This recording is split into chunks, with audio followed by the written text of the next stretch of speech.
Bona tarda. Hola, bona tarda. Què tal? Com estem? Molt bé. Tot Bona bé? tarda, Marçal. Què tal? Què tal? Com esteu Com tots? esteu? Molt bé. Aquí, escolta, d'estrena, no? Sembla? Avui és en sèrio, això, eh? Avui això ja...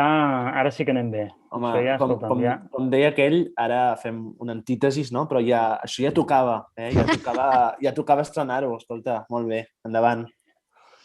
Estem en directe a Twitch i tenim a la Pilar Vallugera, diputada al Congrés dels Diputats. L'hem convidat en aquesta primera edició regular, diguem-ne, perquè aquesta setmana ha passat una cosa bastant important al Congrés dels Diputats.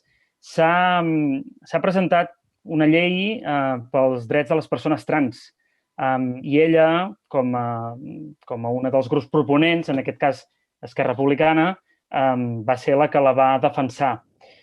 No sé, bona tarda, Pilar. Què tal? Bona tarda i gràcies per deixar-me ser en el primer programa aquest oficial que feu. Tot un luxe i tot un honor. La veritat és que és important que estiguis aquí. Realment, jo crec que tots tenim clar que el calat històric d'aquesta proposta de llei que es va presentar al Congrés i bé, és al revés, és un luxe que estiguis aquí i ens ho puguis explicar. Per tant, no sé... Va ser molt decebedor, si vols que et digui la veritat, perquè fins a la nit abans teníem esperances de que el PSOE replantegés la seva posició perquè va dir que no posaria cap obstacle a la tramitació i ells sabien perfectament que el PP i que el PSOE que el PP i Vox votarien en contra. Per tant, se'n deduïa un vot positiu, però no va ser així. És a dir, va fer ja l'enèsim gest de covardia que li hem vist des de fa 2 anys. I la veritat és que és lamentable, perquè aquí el que hi havia en joc eren els drets de persones concretes. Per tant, segurament... Digues, sí, no, jo, Pilar, la pregunta més immediata que surt de tot això i del dia d'ahir, que segurament tanta gent progressista d'arreu de l'Estat i també gent d'esquerres d'aquest país es creu la profunda decepció, la profunda decepció que queda després que aquesta llei no prosperés i alhora que no prosperi d'un govern que es fa dir d'esquerres i que es fa dir i que proclama els 4 vents que són el govern més progressista de la història. Per tant, sí que m'agradaria que d'entrada fessis com una anàlisi, que ens fessis com una petita anàlisi d'aquesta sensació com de derrota, inclús d'impotència de no poder tirar endavant una llei tan important, transversal i garant dels drets essencials, no? Aquí hi ha una cosa que la major part de la gent segurament no n'està al corrent i que convindria saber, i és que tant el 2017 com el 2019 el PSOE va entrar a lleis o va entrar a ponències i va firmar ponències que tenien exactament el mateix contingut bàsic que la que té la que portàvem ahir. I que, de fet, el fet de dur aquesta proposició de llei, quan en realitat havia de ser un projecte de llei del govern, es deu a que el PSOE estava paralitzant a Podemos i al Ministeri d'Igualtat i a la ministra Montero amb aquesta llei i li estava bloquejant sistemàticament l'arribada en el Consejo de Ministros. Per tant, les entitats, els col·lectius, persones individuals fartes de que els diguessin ja entrarà, i veient que la tramitació d'un projecte de llei és molt llarga i no arribaríem a temps abans que acabés la legislatura, ens vam conxorxar per donar un cop de mà i que això tirés endavant. Bé, doncs aquests mateixos textos, aquests mateixos drets, aquests mateixos fonaments de la llei, que eren bàsicament l'autodeterminació de gènere o la lliure determinació de gènere i la despatologització del tractament de la transexualitat, són els 2 elements que ara diu que generen inseguretat jurídica. I on està... Realment... Digues. No, justament en aquest punt volia fer un apunt que és el que deia jo a l'editorial, que evidentment un editorial és molt resumit, però el tema del que deies, de despatologia, despatologització de la transexualitat. És això realment el que el PSOE el fa tirar enrere d'aquest vot positiu que semblava que anava a fer la nit abans? No, el que sembla que el tiri enrere és aquesta visió amb uns certs aires de transfòbia de El borrado de mujeres.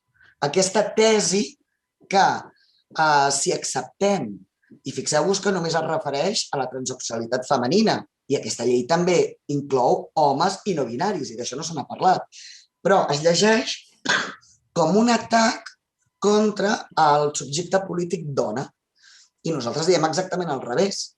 Diem que precisament el subjecte polític dona queda reforçat, entre moltes altres coses, perquè no ens agafem a una lectura biològica, que és el que elles volen fer. Llavors ells diuen, és que hi haurà gent, hi haurà homes, que perquè no els acusin de violència contra les dones o violència masclista, aniran al registre i es canviaran el sexe.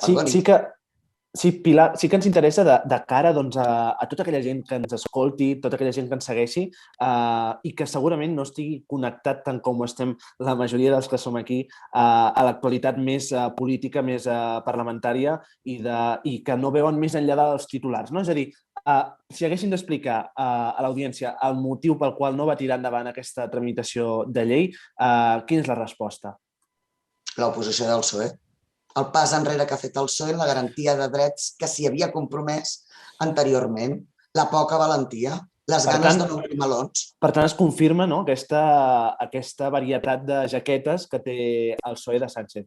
Jo el que crec és que no només la varietat de jaquetes, es confirma que és capaç de trair a tot un sector de la població perquè li sembla que li sortirà rendible. I això és el pitjor. És a dir, tu pots canviar d'opinió com a partit.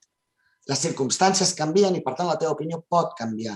El que no pots fer és trair a la gent que ha dipositat en tu la confiança. El que no pots fer és anar d'abanderat de drets i quan arriba el moment de posar-los blanc sobre negre i de publicar-los al BOE, dir que no. Perquè s'ha organitzat interessadament aquest relat del borrado de mujeres, que l'únic que propicia és l'animadversió i l'odi contra els trans, contra les trans. I és perillosíssim. I en lloc de combatre-ho ideològicament, s'espanten, tiren enrere i deixen penjada tota la gent que esperava d'ells l'obtenció de drets. Però, Pilar, una cosa, perquè aquest debat del borrado de mujeres que tu comentes no és un debat que es doni només dins de les files del PSOE, sinó que inclús dins del moviment feminista hi ha aquesta visió diferent entre algunes persones que pensen que donar certs drets a les persones transsexuals, sobretot el que tu dius, homes, o sigui, biològicament homes que són dones, diguem, sobretot és aquest el debat, perquè, com tu deies, el debat invers no es té, és com si no existís, no? O sigui, dins dels trans estan encara més invisibilitzats, no?, els homes trans.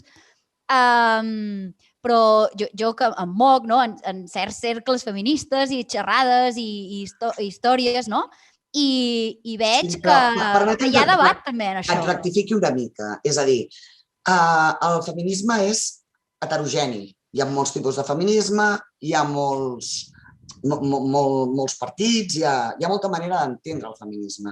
Però en qualsevol cas, el feminisme sempre, per definició, ha de ser una ideologia que atorga drets, no que en treu. Sí, jo hi estic totalment d'acord, només et dic que realment està passant. Potser el que ens hauríem de plantejar és que quan aquestes persones diuen que són feministes, què ens estan dient en realitat?